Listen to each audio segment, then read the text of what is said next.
Hello दोस्तों, स्वागत है एक बार फिर आपका हमारे YouTube channel knowledge plus academy में। आज हम यूपीएससी ईपीएफओ को लेके बहुत इंपॉर्टेंट टॉपिक्स पे बात करने वाले हैं, जिसमें हम चर्चा करेंगे स्ट्रेटजी को लेके कि आपकी स्ट्रेटजी क्या होनी चाहिए ताकि आप अच्छे से प्रिपेयर कर सकें। दूसरी बात जिसमें बहुत ज़्यादा कन्फ्यूज है जो स्टूडेंट्स हैं, उस चीज़ को लेके हम थोड़ा सा डिस्कस करेंगे बुक्स के बारे में कि कौन सी बुक्स आपको रेफ़र करना चाहिए।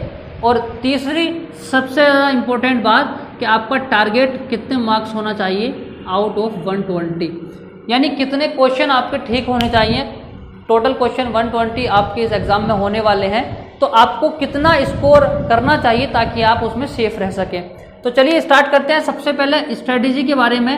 स्ट्रेटजी की अगर मैं बात करूं तो यूपीएससी ने जो ईपीएफओ के लिए सिलेबस डिज़ाइन किया हुआ है, उसमें आप देख सकते हैं बहुत अच्छे से कि 4 सब्जेक्ट जिसमें history, English, industrial relation and mathematics, ये 4 सब्जेक्ट बहुत ज़्यादा वेटेज रखने वाले सब्जेक्ट इस एग्ज़ाम में होने वाले हैं, जो मैं समझता हूँ 60% आपका लगभग सिलेबस कंप्लीट कर सकते हैं। आप इन सब्जेक्ट को अगर कवर कर लें तो आपका बहुत ज़्यादा सिलेबस, बहुत हद तक सिलेबस कवर हो सकता है, हो जाएगा।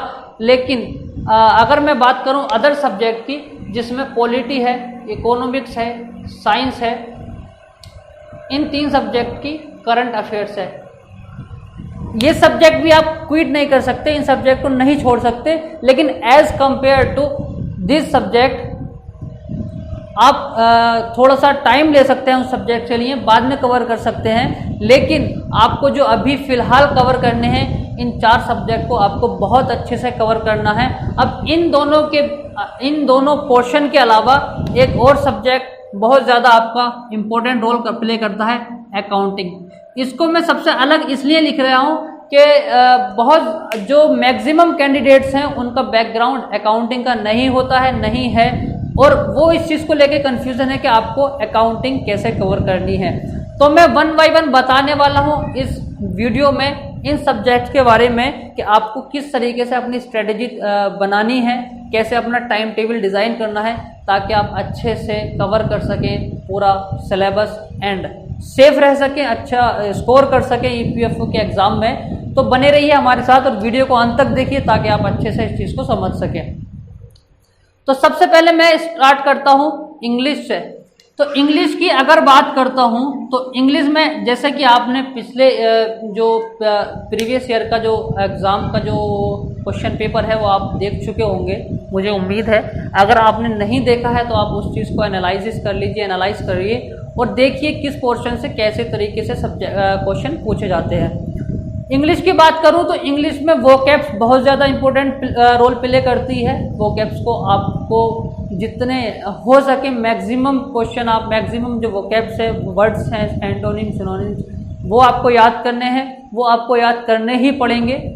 आप जितना लेट उस चीज़ को कर रहे हैं तो उसमें आपका लॉस हो रहा है, तो जितना जल्दी हो सके आप 1 बाय 1 डे बाय डे आप इस चीज़ को याद करना शुरू करिए। 10 वर्ड्स आप सुबह में जब आप उठें, नाश्ता करें, तो नाश्ते के टाइम पे आप देख लीजिए कि 10 वर्ड आपको पढ़ने ही है हर हालत में। और अगर हो सके तो उनके 2 एंटोनिम, 2 सिनोनिम, यानी कि अगर 50 वर्ड्स आप पर डे 50 वर्ड्स आप पढ़ रहे हैं और बाद में उनका रिवीजन भी होता रहेगा, तो आप बहुत अच्छी लाइन पे हैं, बहुत अच्छा कर रहे हैं। अपने ईपीएफओ एग्ज़ाम के लिए आप एक अच्छा टारगेट सेट किया हुआ है। ये आपके लिए एक गोल्डन अपॉर्चुनिटी कह सकते हैं। आपको टाइम मिला हुआ है, मोर देन 8 मंथ्स आपको टाइम मिला हुआ है, आप इसमें बहुत अच्छे से प्रिपेयर कर सकते हैं। मैं वही जो बहुत ज़्यादा इम्पोर्टेंट बुक्स हैं वो भी इस वीडियो में दिखाने वाला हूँ, वो आपको बताने वाला हूँ कि किस तरीके से आपको उन सब्जेक्ट्स को कवर करना है, किस तरीके से आपको बुक्स को कवर करना है। अगर आपके पास अच्छा टाइम मिला हुआ है, आपको टाइम ज़्यादा मिला हुआ है, तो आपको बहुत अच्छे से तैयारी करनी है। तो चलिए वही आते हैं। इंग्लिश की मैं बात कर रहा था, अगर आप 50 वर्ड्स पर डे पढ़ रहे हैं तो आप बहुत अच्छे से तैयार कर सकते हैं। दूसरी बात अगर मैं करूं तो बुक्स की बात मैं करूं तो इंग्लिश के लिए अभी मैं बुक्स की बात करूंगा, किस तरीके से आपको वो चीज़ मैनेज करनी है। हिस्ट्री की अगर बात करूं, हिस्ट्री को आपको कैसे मतलब पढ़ना है, कैसे आपको हिस्ट्री को समझना है। जो भारत का राष्ट्रीय आंदोलन है, यूपीएससी ने जो ईपीएफओ के सिलेबस में हिस्ट्री दे रखा है, वो भारतीय राष्ट्रीय आंदोलन का पोर्शन दिया हुआ है, यानी क्वेश्चन आधुनिक भारत से पूछे जाएंगे और पूछे जाते हैं ईपीएफओ के एग्ज़ाम में। अगर हिस्ट्री को आपको देखना है तो मैं ऑलरेडी एक वीडियो बना चुका हूँ हिस्ट्री के लिए, आप उसको देख सकते हैं। आपको कहाँ से कैसे और कब तक की हिस्ट्री प्रिपेयर करनी है वो आप एक अच्छे से समझ सकते हैं। ये आईआर का पोर्शन, इंडस्ट्रियल रिलेशन का जो पोर्शन है बहुत ज़्यादा वेटेज रखने वाला पोर्शन है और आप बहुत अच्छे से इसको कवर कर सकते हैं। ये कोई ऐसा सब्जेक्ट नहीं है जो बहुत ज़्यादा टफ है, आप बहुत आसानी से इसको कवर कर सकते हैं। आप में इसको आपने जैसे प्रीवियस ईयर में देखा होगा वो क्वेश्चन इसमें कैसे पूछे जाते हैं, वो चीज़ आपको डिज़ाइन करनी है अपने टाइम टेबल में, आपको कैसे पढ़ना है, कहाँ कौन से एक्ट्स पढ़ने हैं। इसमें एक्चुअली आपको एक्ट्स ही पढ़ने होते हैं कि जो इंडस्ट्रियल रिलेशन का मतलब होता है, जो यानी कि एक नियोक्ता और एक जो क्रम वो होता है वर्कर होता है, उसके बीच का जो रिलेशन होता है, उसमें जो विवाद होते हैं उनका जो निपटारा होता है, उसमें जो भी गतिविधियां उन दोनों के बीच होती हैं और उनमें गवर्नमेंट का क्या रोल होता है, वही चीज़ आप इंडस्ट्रियल रिलेशन में पढ़ते हैं और वही एक्ट्स आपको पढ़ने हैं जहां से क्वेश्चन पूछे जाते हैं यूपीएससी द्वारा। तीसरी, अगर मैं मैथमेटिक्स की बात करूं तो बहुत ज़्यादा एडवांस मैथ इसमें आता नहीं है। आपको बहुत एक एडवांस मैथ ना पढ़ के एक अच्छा मतलब किसी भी एक अच्छी बुक से, किसी भी एक अच्छे पब्लिकेशन से आपको बेसिक मैथ कवर करनी है। बेसिक मैथ में मैं कह सकता हूँ जो परसेंटेज होती है, टाइम एंड वर्क होता है, SI एंड CI होता है, सिंप्लीफिकेशन का पोर्शन होता है या बोट एंड स्ट्रीम का पोर्शन होता है, इस चीज़ पर आपको फोकस करना है। आपके पास टाइम अब ज़्यादा है तो आप उन जो अलजेब्रा का पोर्शन है उस पर भी फोकस करना है, आपको कर सकते हैं। उसका भी 1-2 सवाल इसमें पूछे जाने की संभावना होती है। तो इस तरीके से आप इन चारों सब्जेक्ट्स को पढ़ सकते हैं। ये 4 सब्जेक्ट जो 60% का वेटेज रखते हैं आपके यूपीएससी के एग्ज़ाम में, आपको इन सारी चीज़ों को ऐसे कवर करना है। आप डेली इन चारों सब्जेक्ट्स को पढ़ सकते हैं 1 बाय 1। आपको अपने टाइम टेबल में ये अपने शेड्यूल में ऐसे इस चीज़ को सेट करना है कि लगभग आप 2 आवर्स अगर इनको देते हैं तो आप बहुत अच्छे से कर सकते हैं ये। तो अब मैं बात करता हूँ बुक्स के बारे में, और इन सारी जो आपका दिया हुआ है सिलेबस, ये जो आपको सब्जेक्ट दे रखे हैं, इनकी बुक्स के बारे में कि आपको कौन सी बुक्स इनके लिए प्रेफर करनी है। तो मैं इंग्लिश की बात कर रहा था, जब बता रहा था आपको इंग्लिश के बारे में कि आपको 50 वर्ड्स अगर आप डेली पढ़ेंगे तो आपकी वोकैब्स बहुत हद तक कवर हो जाएगी। 2 मंथ्स में आप बहुत ज़्यादा वोकैब्स पढ़ लेंगे, फिर आपको रिवीजन का काफ़ी टाइम मिलेगा, आप अच्छे से रिवीजन कर सकते हैं। अब अगर वोकैब्स आप पढ़ लेते हैं, वोकैब्स के साथ साथ आपको इंग्लिश की जो तैयारी करनी है, इंग्लिश जो प्रिपेयर करनी है आपको, तो मेरे पास एक बुक है इंग्लिश के लिए। इसकी विशेषता यह है, इसकी खासियत यह है, इसमें बहुत अच्छे से ये बुक है इंग्लिश की, नीतू सिंह करके ये बुक आती है। आपने बहुत कैंडिडेट्स ने देखी होगी, पढ़ी होगी। मैं समझता हूँ ये ईपीएफओ के लिए मोर देन इनफ है। और इसकी एक ख़ास बात यह है जो और बुक्स में भी होती है, लेकिन इसमें मुझे ये बात बहुत इसकी एक विशेषता लगी कि इसमें सब्जेक्ट वाइज जो सब्जेक्ट होता है उसके आखिर में एरर डिटेक्शन का पोर्शन दे रखा है, जो बहुत ज़्यादा इम्पोर्टेंट होने वाला है आपके ईपीएफओ के एग्ज़ाम के लिए, क्योंकि एरर का पोर्शन पूछा जाता है, वो कैप्स का पोर्शन पूछा जाता है। ये जो पोर्शन है आपका इसमें दे रखा है, वो कैप्स भी बहुत ज़्यादा इसमें दे रखी है, तो आप इसे प्रेफर कर सकते हैं। बहुत अच्छी बुक है। इसके अलावा भी अगर आप कोई एक अच्छे पब्लिकेशन की बुक फॉलो कर रहे हैं तो वो भी ठीक है, लेकिन ये बुक बहुत अच्छी बुक है, आप इसको कवर कर सकते हैं, फॉलो कर सकते हैं। दूसरी बात, अगर मैं भारत के स्वतंत्रता संघर्ष की बात करूं तो भारत का स्वतंत्रता संघर्ष आपको अच्छे से मैंने बताया हुआ भी है, आपने भी है कि आपको कहाँ से पढ़ना है, कितना पढ़ना है। 1757 से 1947 तक जो स्वतंत्रता संघर्ष था, जो आंदोलन थे, जो इतिहास रहा वहाँ, जो क्रांतिकारी थे वहाँ के, वो आपको सारे कवर करने हैं। उसके लिए अगर आप स्पेक्ट्रम की बुक भी पढ़ते हैं, बहुत अच्छी बुक है, आपको सफिशिएंट है वो बुक। लेकिन जो मैंने स्टडी किया है पिछले बार का जो मैंने सिलेबस वो जो एग्ज़ाम पेपर देखा हुआ है उसका जब मैंने एनालाइज किया तो मैंने उसमें ये देखा कि उसके जो क्वेश्चन हैं बहुत ज़्यादा जो यानी कि पूछे गए हैं वो इस बुक में मुझे मिलते हैं, मैंने देखे हैं इस बुक में। और बहुत ज़्यादा बहुत मोटी बुक है ये, लेकिन आप अच्छे से कवर कर सकते हैं, इतना टाइम आपको मिला हुआ है, इस चीज़ को आप अच्छे से स्टडी कर सकते हैं। भारत का स्वतंत्रता संघर्ष, बिपिन चंद्र करके ये बुक आती है, आपने देखी भी होगी। इसकी बात ये बता देता हूँ मैं आपको कि अगर आप बिपिन स्पेक्ट्रम की बुक पढ़ते हैं तो स्पेक्ट्रम की बुक आपके लिए फैक्चुअल बुक है, आपको टॉपिक्स कवर करा देती है, लेकिन डीपली आपने चीज़ों को समझना है, आपने देखना है कि अब एक मतलब मैं कह सकता हूँ कि आपने क्रांतिकारी जो नज़ारा था उसको क्रिएट करना है माइंड में, तो ये बुक आपके लिए सफिशिएंट है, बहुत ज़्यादा बेनिफिशियल होने वाली है। आपको हिस्ट्री का पढ़ने का तरीका ही यही होना चाहिए कि आपको रटना नहीं है, आपको चीज़ों को समझना है, कहाँ कैसे क्या चीज़ें घटित हो रही थी, क्या क्या घटनाएं हो रही थी, उन चीज़ों में आपको एक तरीके से मतलब समझना है सारी बातें कि कैसे कहाँ कौन सी घटना हो रही थी और उस टाइम पे कहाँ क्या आंदोलन हो रहे थे, उस टाइम पे जो गवर्नर जनरल थे वो कौन थे, वो क्या क्या रूल्स बना रहे थे, क्या क्या नियम हो रहे थे, ये सारी चीज़ें आपको समझनी है, आपको ये सारी चीज़ें माइंड में रखनी है, तभी आप हिस्ट्री को अच्छे से कवर कर पाएंगे। इंडस्ट्रियल रिलेशन मैंने आप कह चुका हूँ, इंडस्ट्रियल रिलेशन के लिए आपको एक्ट्स पढ़ने हैं, जो रूल्स एंड रेगुलेशंस कंपनीज के लिए बनते हैं, जो नियोक्ताओं के लिए बनते हैं, जो वर्कर्स के लिए बनते हैं, और जो गवर्नमेंट्स के उसमें रोल्स होता है गवर्नमेंट का, वो चीज़ें आपको सारी कवर करनी है इंडस्ट्रियल रिलेशन के अंदर। और उसके लिए भी अगर मैं बुक की बात करूँ तो सबसे पहले तो आपको वो सारे टॉपिक्स, वो सारे एक्ट्स क्लियर करने हैं, जो कारखाना अधिनियम 1948 है, या इसके अलावा भी बहुत सारे एक्ट्स हैं। ये 2019 में जो एक्ट्स पारित हुआ था जिसमें कई सारे एक्ट्स को मिला के मर्ज कर दिया गया था, वो एक्ट्स, इस तरीके के सारे एक्ट्स जो गवर्नमेंट द्वारा मतलब पारित किए जा रहे हैं, पास किए जा रहे हैं, उन सारे चीज़ को एक्ट्स रखना है। और अपनी एक बेसिक पकड़ बनाने के लिए, बेसिक मजबूत करने के लिए अगर आप किसी बुक्स को फॉलो कर सकते हैं तो मेरे पास उसके लिए यानी कि एक बुक है इंडस्ट्रियल रिलेशन की, वो बहुत ज़्यादा बेनिफिशियल बुक है। इसका कंटेंट मैंने देखा है, बहुत ज़्यादा आपको बारीकियाँ समझा देगी।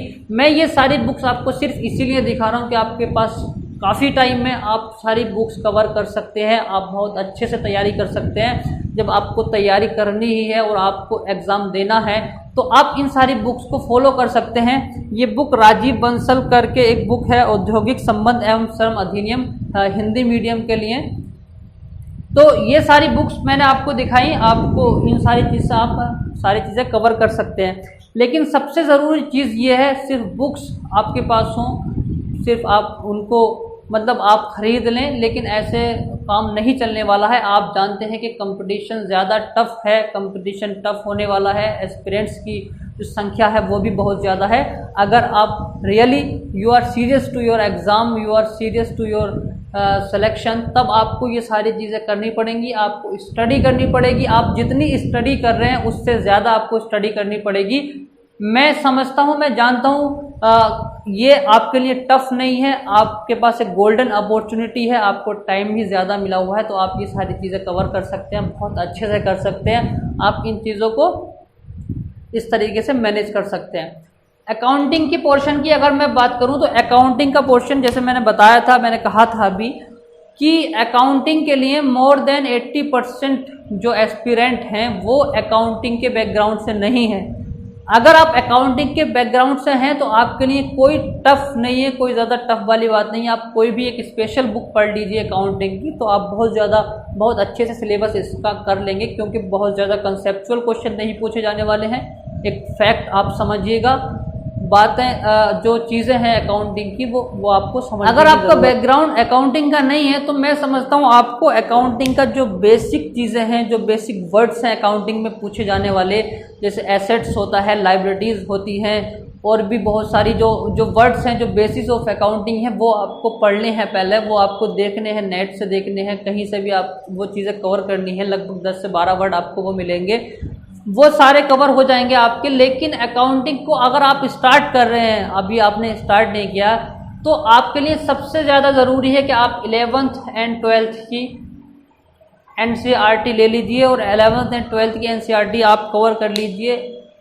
अगर वन मंथ पर बुक आपको लगता है, 1 मंथ आपको अगर एक बुक कवर करने में लगता है तो आप अच्छे से कवर कर लेंगे। चीज़ों को समझिए कि कैसे अकाउंटिंग में चीज़ें कैसे सेट होती हैं, वो चीज़ आपको समझनी है, कैसे कौन सी चीज़ कहाँ फीड होती है, कैसे सेव होती है, सारी चीज़ें अकाउंटिंग में वो आप समझेंगे। तब आप एक स्पेशल बुक पढ़ लेंगे या कोई टेस्ट सीरीज अकाउंटिंग की कर लेंगे तो आपका बहुत सिलेबस मतलब एक अच्छे से कवर कर सकते हैं आप। ये आपका अकाउंटिंग का पोर्शन इस तरीके से कवर हो जाएगा। ये एक इम्पोर्टेंट चीज़ है आपके लिए, बहुत ज़्यादा महत्वपूर्ण है 11th एंड 12th की NCERT हिंदी मीडियम वालों के लिए, जो हिंदी मीडियम से अगर कवर करना चाह रहे हैं अकाउंटिंग को। ये सारी चीज़ें स्टार्टिंग में आप कवर कर लेते हैं, आपकी हिस्ट्री कवर हो जाएगी, इंग्लिश कवर हो जाएगा ऐसे, एंड इंडस्ट्रियल रिलेशन भी आपका कवर हो जाएगा। एंड मैथमेटिक्स के लिए आप कोई भी एक अच्छे पब्लिकेशन से टेस्ट सीरीज कर सकते हैं, आपको उसके लिए एक्सरसाइज कर सकते हैं, ज़्यादा से ज़्यादा आप एक्सरसाइज करें मैथमेटिक्स के लिए। और फिर अकाउंटिंग का पोर्शन, ये पोर्शन जब आपके कवर हो जाएंगे तो आपका मोर देन 70% पोर्शन EPFO का कवर हो जाएगा। इस तरीके से आप अच्छे से चांस बढ़ा सकते हैं। मैं थर्ड जो टॉपिक है, जो थर्ड पॉइंट है जो हमको डिस्कस करना है वीडियो में, वो है टारगेट, कि हमको कितना टारगेट रखना है। ये चीज़ें आपकी अच्छे से कवर हो जाती है। 120 इसमें क्वेश्चन पूछे जाने वाले हैं, तो 120 का टारगेट अगर मैं बात करूं तो history, English, industrial relation, mathematics and accounting, ये पोर्शन आपका लगभग 80 क्वेश्चन इसमें बन जाते हैं, 80 से ज़्यादा क्वेश्चन इसमें बन जाते हैं। इन क्वेश्चन को आप अच्छे से करेंगे तो मैं समझता हूँ जैसे 80 क्वेश्चन ये बेसिक जो वेटेज वाले सब्जेक्ट हैं, इसमें अगर 80 क्वेश्चन हैं और 80 में अगर इनका टारगेट आप रखते हैं 60 प्लस का, कोई टफ नहीं है आपके लिए। अगर आपने सिलेबस को अच्छे से सब्जेक्ट को कवर किया है तो 80 अगर क्वेश्चन इसमें रखते हैं, 80 क्वेश्चन अगर इस टॉपिक में पहुंच जाते हैं और अपना टारगेट आप 60 प्लस रखते हैं तो आप सेफ हैं, यकीन करिए। इससे ज़्यादा मेरिट नहीं जाती यूपीएससी की, ना जाने वाली है। आप प्रीवियस ईयर के एग्जाम देख लीजिए, 80 अगर क्वेश्चन है इन टॉपिक्स के तो इनसे ज़्यादा मेरिट जाने वाली नहीं है। 60 प्लस आप इसमें अपना टारगेट रखेंगे और बाकी जो 80 के बाद बाकी जो 40 क्वेश्चन अदर सब्जेक्ट में बनते हैं, 40 क्वेश्चन जो शेष हैं अदर सब्जेक्ट के, उसमें आप अपना टारगेट रखते हैं अगर 20 प्लस का, यानी ओवरऑल में बात करूं 60 प्लस 20, यानी कि अगर आप 80 प्लस टारगेट रखते हैं और 80 प्लस मार्क्स लाते हैं EPFO के अंदर तो आप सेफ हैं। इससे ज़्यादा मेरिट जाती नहीं है, जाने वाली नहीं है। लगभग 70% आपका स्कोर हो जाएगा और अगर इतना स्कोर आप कर सकते हैं, आप करते हैं तो सेफ हैं। और आप में से कोई भी इतना स्कोर कर सकता है, बस ज़रूरत है मेहनत की। ये मिनिमम 80% में बता रहा हूँ आपको इतना स्कोर, लेकिन अपना टारगेट रखिएगा तो 80 प्लस आप जाते हैं तो आपका सेफ है। तो इसलिए मैं ये इस चीज़ को डिज़ाइन बताया मैंने इन सारी चीज़ों को। इसके अलावा भी मैंने एक बात मैं आपको बताना चाहूँगा कि ये जो सब्जेक्ट्स हैं इनकी बहुत जल्द हम क्लास स्टार्ट करने वाले हैं हमारे यूट्यूब चैनल पे, तो आप जुड़ सकते हैं हमारे साथ चल सकते हैं इस रेस में। मैं उम्मीद करता हूँ आपको ये वीडियो ज़रूर हेल्पफुल रहेगा। तो ये आप इन चीज़ों को कवर करिए, कवर करने के बाद बाकी जो वीडियो आते हैं उन वीडियो को आप शेयर कीजिए, लाइक कीजिए और हमारे चैनल को सब्सक्राइब कीजिए। हम बहुत जल्द सिलेबस के अकॉर्डिंग लेक्चर्स लाने वाले हैं अपने वीडियो पे। सबसे पहले हिस्ट्री और पॉलिटी और जो इंडस्ट्रियल रिलेशन का पोर्शन है या मैथमेटिक्स का पोर्शन है, यानी जो वेटेज वाले सब्जेक्ट हैं जो जिनका पोर्शन ज़्यादा आने वाला है EPFO के एग्ज़ाम में, वो हम क्लास लॉन्च करने वाले हैं। ठीक है, मिलते हैं अगली क्लास में। तब तक के लिए पढ़ते रहिए, मुस्कुराते रहिए, पॉजिटिव रहिए ताकि आप पॉजिटिव रहें। पॉजिटिव रहना बहुत ज़रूरी है इन सारी चीज़ों के लिए। अगर आप पॉजिटिव नहीं है, अगर आप कहीं ना कहीं अपने माइंड को लेके, अपनी तैयारी को लेके या अपनी स्ट्रैटेजी को लेके अपसेट हैं तो ये आपके लिए बहुत ज़्यादा लॉस करने वाला साबित हो सकता है। इसलिए पॉजिटिव रहना बहुत ज़रूरी है एग्ज़ाम में, एग्ज़ाम से पहले भी। अब आपके पास अगर टाइम भी ज़्यादा है तो आप निश्चिंत रह कर पढ़ाई कीजिए, सिलेक्शन एक ज़िद है अगर आपकी तो सिलेक्शन हो जाएगा। आप अच्छे से तैयारी कीजिए। मिलते हैं अगली क्लास में, तब तक के लिए।